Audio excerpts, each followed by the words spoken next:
Arsenal 2, West Ham nil.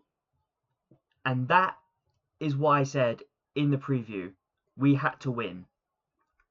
And not only have we won, actually, but so did Chelsea. They beat Liverpool 2-1. Now, that leaves us top of the league by a point, fair bit of goal difference as well. Right now, there's no doubt in my mind that Arsenal are the favourites to win the league. But here's the thing, even if we're favourites to win the league, that doesn't mean we're going to. We have to be careful.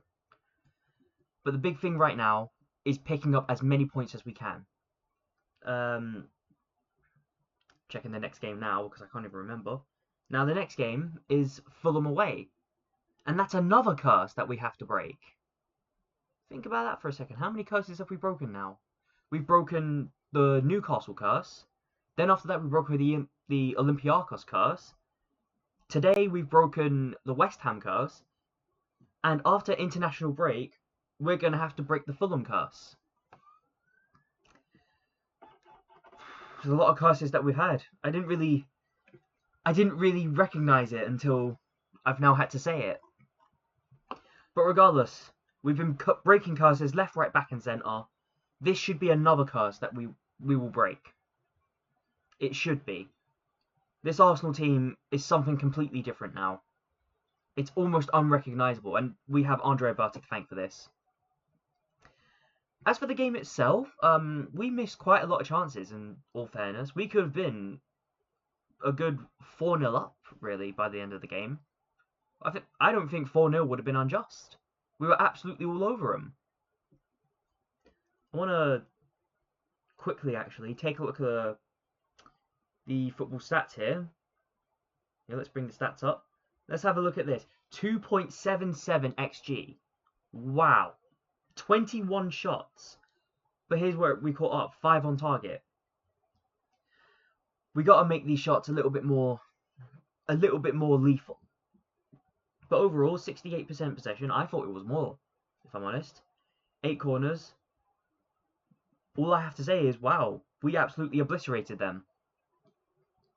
Now, of course, saying that as well, with what's happened at Chelsea, obviously Chelsea have done us a massive favour here. They've put us top of the... Well, rather, they've kept us top of the league, should I say. I thought they were about to sort it up then. I saw Chelsea get a goal, and then after that, Liverpool equalised. And I was thinking, this is typical Liverpool. They get all the luck in the world right now.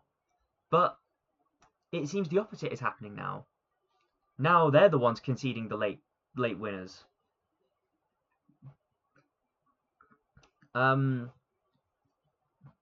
It's definitely interesting. But without Alisson and without Ekitike, I don't think Liverpool looks a really good side, if I'm honest. Maybe they just haven't hit form yet, but right now they don't look a very good side at all. Very out of form. Arsenal, on the other hand, I do think we are in good form. I think we could be in better form, however. I do think we still could use a bit more lethality up front. Other than that, however, I think we've been playing very good football. However, I also have some concerns as well with the injuries.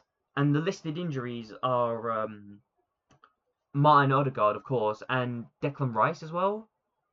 Now, I don't know the extent of the Declan Rice injury, but according to this, Odegaard was able to walk down the tunnel when he was taken off, but Arteta later said the midfielder was wearing a brace on his knee and that he was not positive about the injury. We might have lost him again. This might be the third injury for Martin Odegaard. We're only 7 Premier League games in, and already he's had 3 injuries. I'm a bit concerned about this, though. I don't know if this is going to be a consistent thing, or if it's just, if we get past a certain point, then he'll be fine. I am concerned about the amount of injuries that Odegaard's getting. I do think he's a very good player, and watching that midfield of Eberechi Eze, Martin Odegaard, and Declan Rice, that's a very aggressive midfield, a very attack-minded midfield. Declan Rice, he was going to play the central defensive mid area, But realistically, he was going to switch back and forth in defense and attack. Other than that, though, it's a very offensive midfield, and honestly, I was really excited to see it as well. But unfortunately, the worst came to worst, and we had to bring Zubimendi on. And I do think Zubimendi played really well, by the way. I'm not saying that Zubimendi was poor. I thought he was great. And because Zubimendi had more minutes than Odegaard, I'm going to rank Zubimendi over Odegaard. Now then, into the player ratings, and we're going to start off David Raya. Now, with David Raya, I don't recall if he made any massive saves, but he did his job. He did do his job. I've got 0 complaints from him. I don't even think Raya made any mistakes today. I'm going to give him a 7.5. Jurrien Timber. That man is a wall. An absolute wall. West Ham, they struggled to get past. I don't even know if they did get past him at any point. Jurrien Timber, I'm going to give an 8, to be honest. William Saliba. Now, William Saliba, I thought he had a decent game as well, to be honest. And of course, I'm happy to see that partnership as well between him and Gabriel. I was worried that Gabriel wouldn't be able to make that game. But I'm going to give Saliba a 7. And Gabriel, massively relieved that he could join the game, as I said. I was worried about the injury in the preview, but he was available. And I thought he had a pretty good game as well, if I'm being honest. Gabriel also gets a 7. Calafiori, very strong performance as well for the left back. Again, I've got no real complaints. And another absolute wall. I'm going to give him 7.5. Alright, Declan Rice. Now, Declan Rice really did show up today against his old club. He scored the goal that really won it for us, even if Saka later got the penalty. But Declan Rice, I'm still a bit concerned for that injury, but overall, I'm going to give Declan Rice an 8.5, and Declan Rice is my man of the match. Zubimendi. I think with Zubimendi, he was really good with recovery, and I do say this a lot about him. I love how even if he loses the ball, the first thing on his mind is recover it.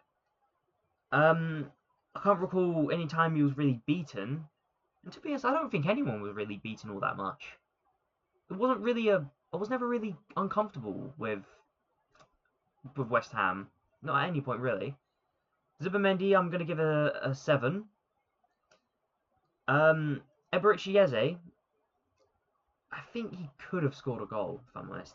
I'm a little bit I wouldn't say upset, but it's more, he had some good opportunities, especially in the first half, to score a goal. But give him time. Give him time. Eberechi Eze, not too much to complain about overall. Still does what he does best. I'm going to give him a 7. Bukayo Saka. Now, Bukayo Saka, he is absolutely...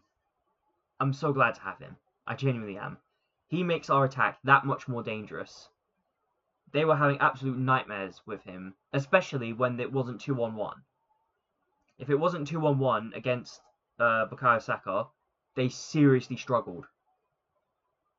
Saka, I'm going to give a 7.5.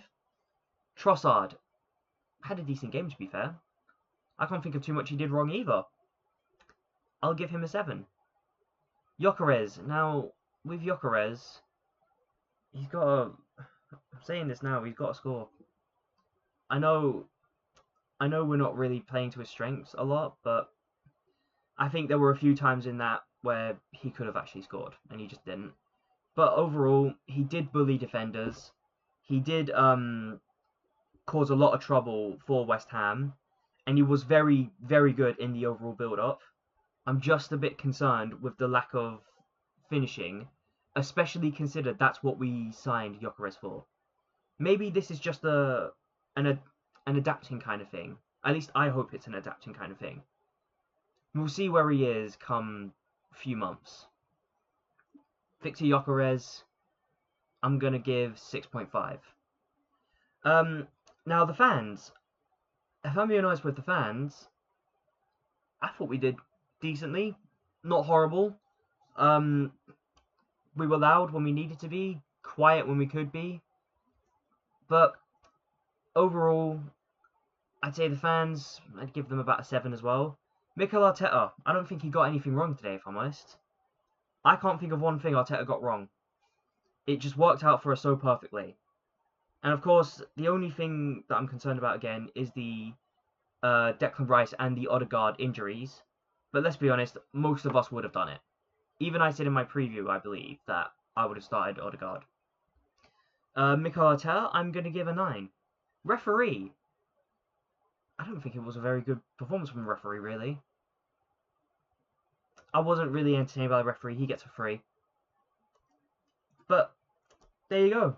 That is my match review for Arsenal 2, West Ham 0. Like, share, and comment, and please do subscribe. It really does help out the channel.